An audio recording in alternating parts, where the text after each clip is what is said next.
Several months ago, I was watching a clip of Tom Cruise. I was not watching one of his many blockbuster movies. I was simply watching an interview of his on a talk show. And as he was talking with this particular host, he began talking about some of the things that he likes to do outside of acting when he travels around the world. He said, many times what I like to do when I find myself in a city is, and he said, my security team hates this. He says, I just like to break away and go take public transportation.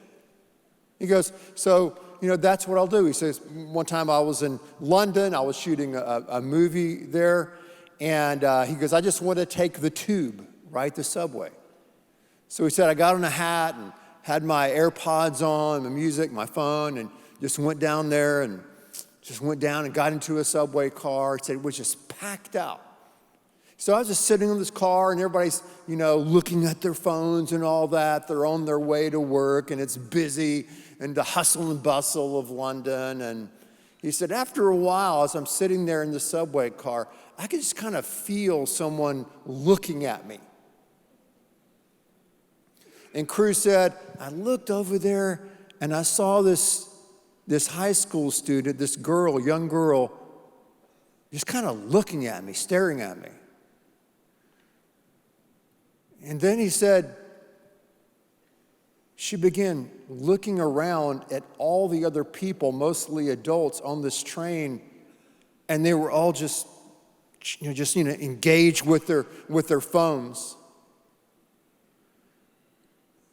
And he said, she looked back and looked at me, and Cruise said, I went like this. Shh.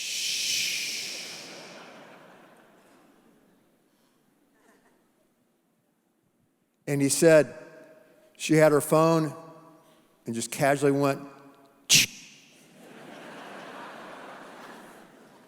and got off at the next stop.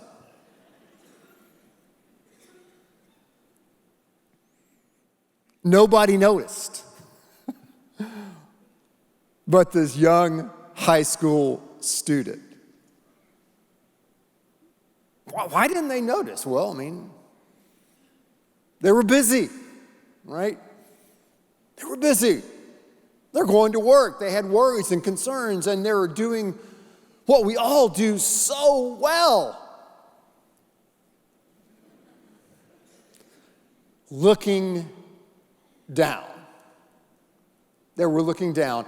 And what happens when they look down, when we look down? They missed the moment, right?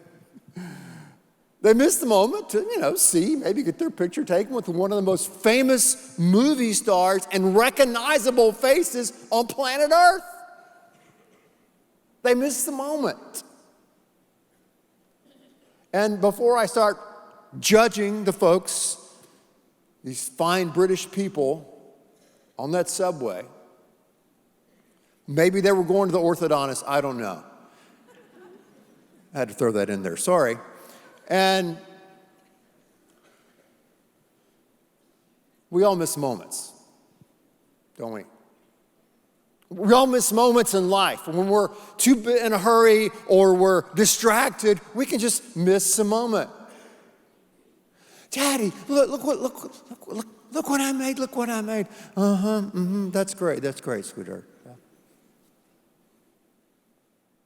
Honey, I really need to talk to you. Yeah, I will in a minute. This is a football game here. We miss moments. We miss moments. And sometimes we miss moments that are even bigger. And these are moments that I call God moments. God moments. And the good news is, we've gathered here today, and we're here in this worship service because we don't want to miss a God moment. We want to hear what God has to say to us and how God can speak to us in our deepest point of need. That's why we're here. So let's open our Bibles, if you would. If you brought a Bible, if not, don't worry, look ahead.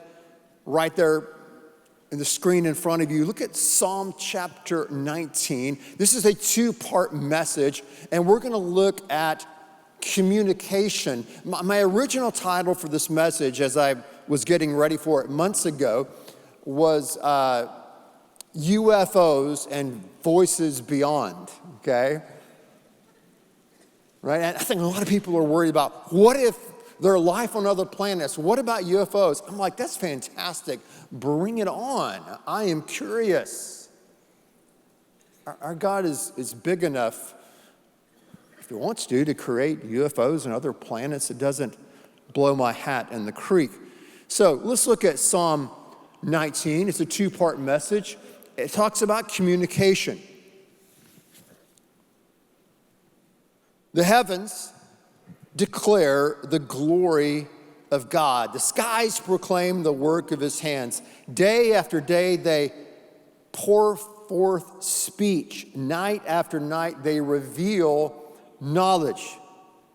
They have no speech. It's kind of interesting, right? They have no speech. They use no words. No sound is heard from them, yet their voice goes out into all the earth, their words to the ends of the world. So the knowledge of God is everywhere. We cannot escape the knowledge of God. Romans 1:18 following says that God has clearly made known his attributes, his divine nature, his eternal power. How? By what has been made. The problem of, what about the person who's never heard? That person does not exist.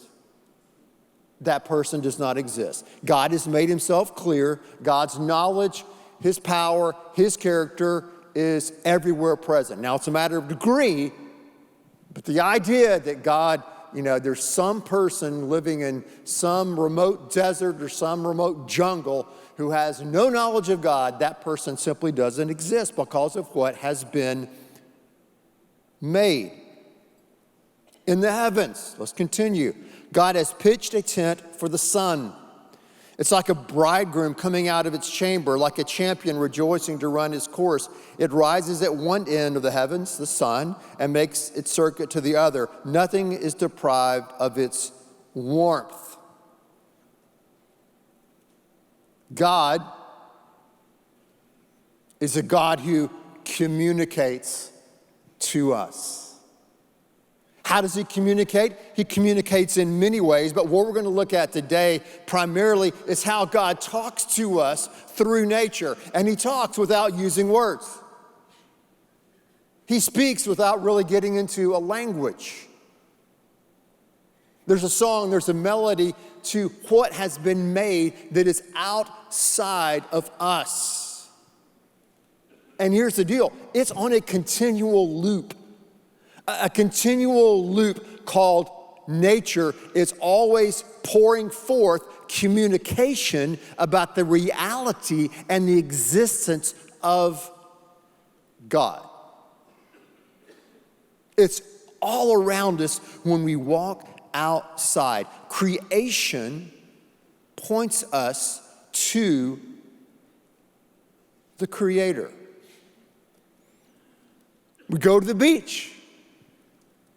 We look at the waves, we feel the sand, we sense the power and the presence of creation. We hike up a mountain, we stand at the rim of the Grand Canyon and see its vastness. We feel so small and insignificant, but at the same time, we are amazed and we're astonished by the reality of a being that transcends all being, and that is God himself.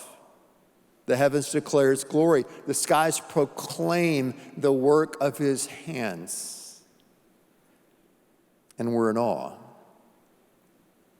My mom, like most moms, used to love to tell stories of her kids. And she loved to tell a story about me. When I was a little boy, we grew up in North Carolina in the Smoky Mountains. And one day we went out, I guess in the fall, and we were going to pick out a Christmas tree. We went to a Christmas tree farm, which was a place in North Carolina, a beautiful place where they had this, in my eyes, as a 3-year-old, these mountains of green trees that were, Christmas trees. And as I went out there, this, chubby little kid, and walked out there, I saw all these beautiful green trees in the blue sky. And I looked up to my mom and I said, "This is God's beautiful world." So my mom loved that story, loved telling it growing up. And I can say I believed that for a long time. I can say I believed that for a good 20 years, that as I looked outside and I looked at nature, I thought, wow, this is all by design. This is all by a creator. And for about 20 years, I believed that. I embraced that. My life was based upon that in many, many ways until I stopped believing that. Until I began to doubt. Until I began to entertain other questions about existence and about cosmology and started exploring many, many other options. And I no longer saw this world and the universe as a cosmos, but saw it more as a chaos and entertained the ideas for many years that we were here simply by some crazy accident, by random chance. Now, fortunately, I didn't stay there. But I know that you can doubt God's existence. You can entertain other thoughts about nature and about what we see outside, though you have to work really, really hard at it.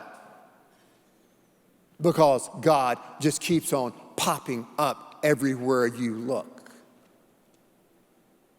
But it's interesting in a society today that we're always looking down, and most of the time we're indoors, that atheism, I think, tends to flourish in a society that spends most of its time indoors, tethered to technology.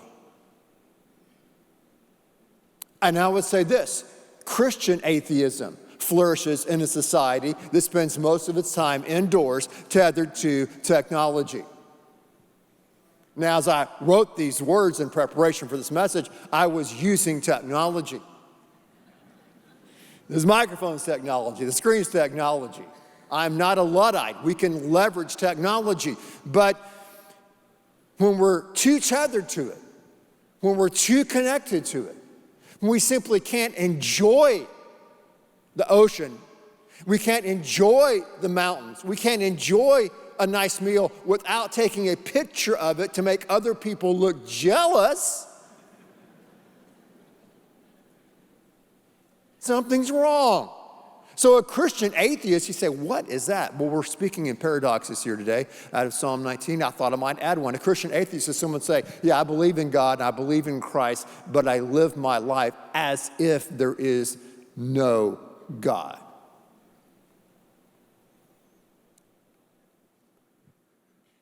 Psalm 19, 1 through 6, it's a great passage. Again, the parallel passage in the New Testament is Romans 1, 18 following. It talks about this language and how, the sense of God and His presence and His existence is just all around us. And I hear so many people that tend to be skeptics. I know, I wore the skeptic's hat for a while. I understand that. I understand doubt, I understand skepticism, I understand agnosticism, atheism as best as I can. If I just had more evidence, the problem is not more evidence that we need. We have too much evidence. We have too much evidence. God's all around us. He's outside of us, He's inside of us through being made in His image. He's inside of us through His moral law. We look at that next week. But it's really difficult, and you have to work really hard to suppress the knowledge of God that is everywhere present. So what should the knowledge of God, as we see God in nature, as we contemplate His power and His character by what has been made, what should that do to you and do to me? Well, let's listen to maybe two of the most influential philosophers that have ever lived, Immanuel Kant and Plato. They help us here. Here's what Kant said. He says that two things fill the mind with ever new and increasing admiration and awe. the more often and steadily reflect upon them, the starry heavens above and the moral law within me. And then Plato adds this. He said, the beginning of philosophy is to feel a sense of wonder. Wonder. So I would say this, as we go outside and as we contemplate the knowledge of God and His language, that should cause you and me to begin to worship. And where does worship begin? Worship begins with a sense of wonder, awe, and admiration. Wonder, awe, and admiration. When you start to think about the fine-tuning of nature and the world that we live in and where we're situated on planet Earth, our distance to the sun, if we were farther away, we'd freeze to death, closer, we would burn. When you start looking at the human body, get closer, even the complexity of the human eye, there's some things that are made in creation as we study them that are irreducibly complex. All of these things shout out for a designer. When we look at the stars and we have all these amazing telescopes that we can see into the stars and astronomy, when we look into chemistry and nanotechnology and quantum physics, all these sciences just make me and make us want to go, wow, wow. Wow, what an amazing, creative, intricate, detail-oriented, powerful God that we serve. It should cause us a sense of wonder. And then the fact that this nature that we see outside of us, or this nature that we study through technology, whether we're looking afar or up close or in these micro levels, all of this is amazing because we can achieve knowledge, and then we can build upon that knowledge and build upon that knowledge and build upon that knowledge. Why? It's because of God's pre-existing knowledge. God has wired us to be able to do that. But all of this should create in you and create in me a sense of wonder, awe, and admiration. And that's one of the things that kind of brought me out of my skepticism and brought me back to my childlike understanding, which was really, I think, an adult-like understanding that this truly is God's beautiful world. Worship. Worship begins with a sense of wonder, awe, and appreciation, and worship begins with an appreciation of God's world around you. C.S. Lewis, one of the most amazing authors and intellects of our time, brilliant guy. He did the Chronicles of Narnia and all that, and so many other works. And when he was moving away from atheism, it was his appreciation of the universe. It was his appreciation of nature that brought him back. He said, I started looking around me at everything in nature, and he said, I needed someone to thank. I needed someone to say thank you. I was on a talk show a couple of weeks ago with a couple of guests, and this wasn't the subject of the show, but one of the guests on the panel with me kept talking about, well, the universe this, and the universe did this, and we just need to talk to I didn't do it. I restrained myself. I want to say the universe, the way you're using it, is impersonal. You can't thank an it. We thank a being. We're human beings, right? We know that God is a being. He's not an it.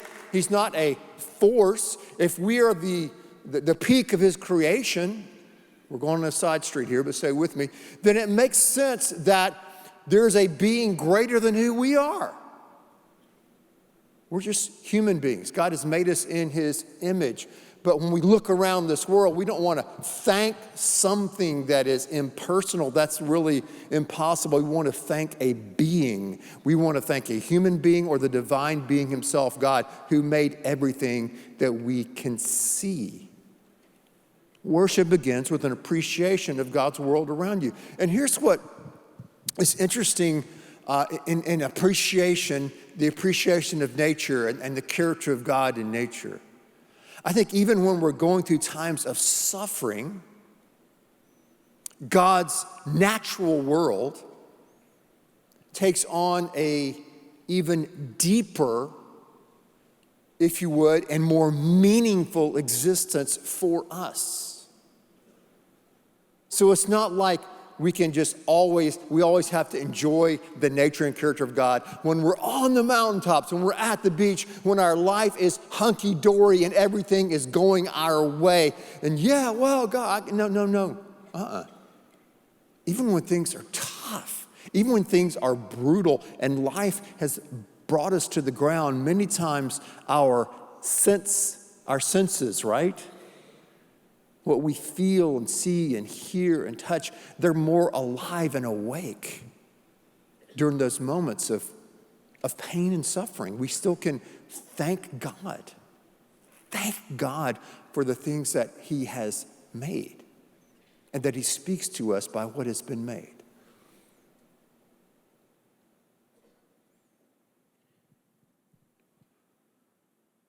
Worship, the creation, leads us to the Creator that makes us want to worship. Worship begins with a sense of awe and admiration and wonder. Worship begins with an appreciation for what's around us, and worship begins with a humility of heart and mind.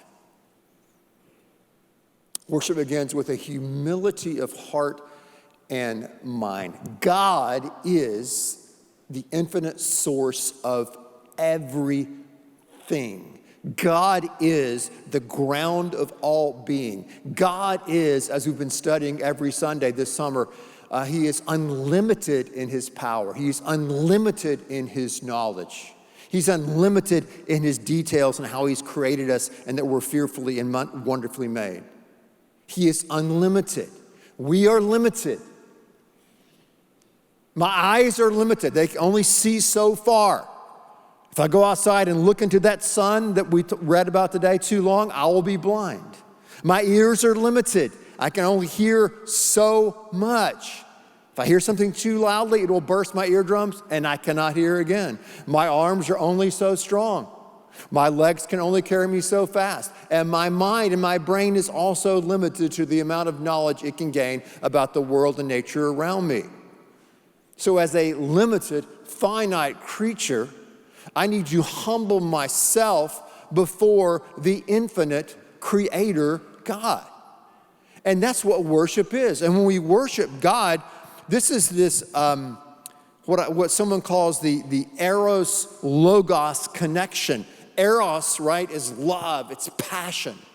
So worshiping God is not merely emotional. It's not all emotional, though it does involve our senses. It does involve our emotions and our passions. At the same time, worship is also logos. It is also reason. It is also rational. So when we worship God, we're worshiping with the totality of our being, though limited.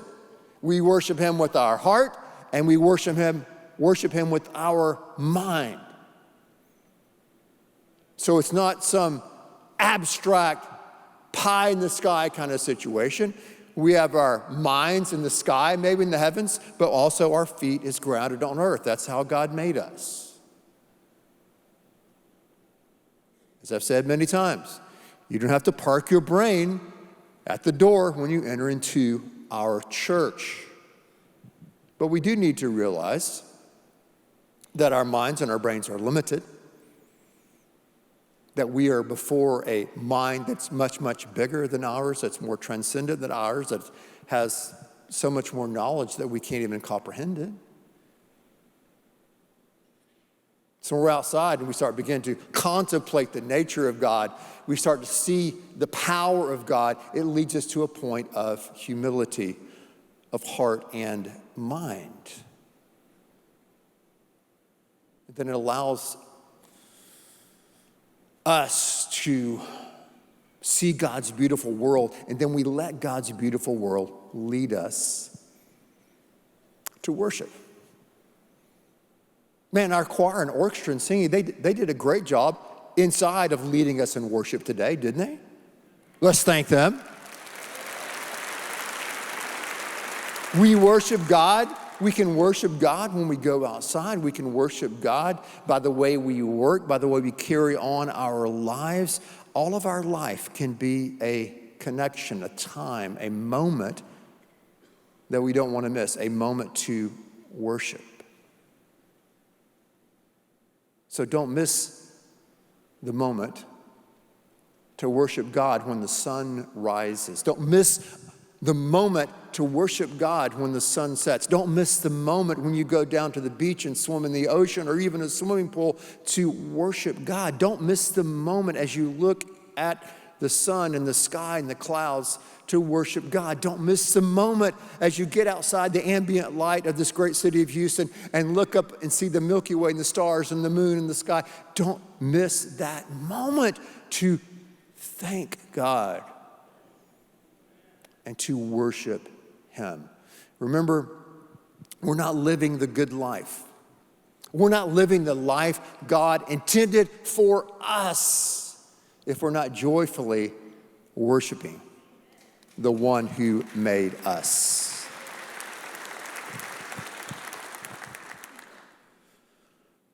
Well,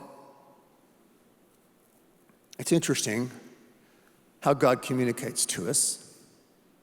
We'll look more at that next week, but let's go here for just a few more minutes. I thought about those people on the train in London with Tom Cruise. And I realized that every illustration breaks down at some level. But I thought about it, thinking, why did they miss him and this girl, this young high school student didn't? I thought more about it. So I thought, those folks who were getting up that morning in London and rushing to the tube to get to work, they weren't expecting that. They weren't expecting to, see a superstar of his caliber on their commute to work. That's just not normal, for anyone. So they weren't expecting it. In their defense, they weren't expecting it.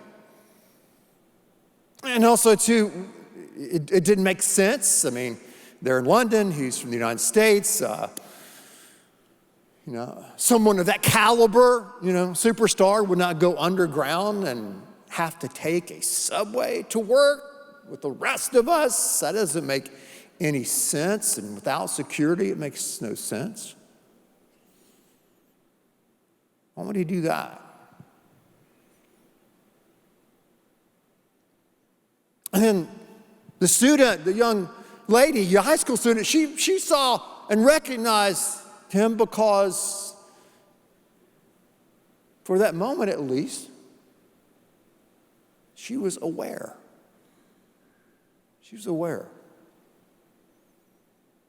And so perhaps what you can pray today, what I can pray today, is God, make us aware. God, I pray for awareness. God, I pray that we would not miss the moment. And that's what God did, didn't he? God came down to our level. He entered into the subway of life with his son, right? Because the gospel is not just about a son in the clouds, right, in the sky. It's about the Son, okay? And the Son came, he lived and died and rose again so that forgiveness could flow our way. This Son came that we might know the incredible love of the Father. This Son came to show us the Father. So God goes from this amazing communication tour de force. It's still all around us, 365 for everybody to see that he is real, that he's alive, that he made everything. And then God comes down to our level and gets up close and personal through his Son, because he wants to bring us into a relationship, an ongoing relationship with our true Father, God himself. Yeah. So now as I look out in nature, as I look at the ocean, as I look at the sky, as I look at the sun, as I look at the moon, As I look at you, as I look at me and the variety of God's creation, his creativity, as I see that and the intricacies of this world, as I wonder in awe and I'm humbled by nature and by God's power, as I look into the sciences and the arts and I'm amazed at this amazing, powerful designer, God, I go, wow, but then I can go even a step further, if you would, when I trust in Christ, the creator of all becomes my Father. My Father. And so as I'm walking around this place, as I'm walking around Houston, as I'm walking around wherever I go, even London, right? I can say, this is my Father's world, right? This is my Father's world. And to my listening ears, all nature sings and round me rings, right? The music of the spheres. God, help us to be aware. God, help us not to miss the moment to worship you and to trust in our true Father.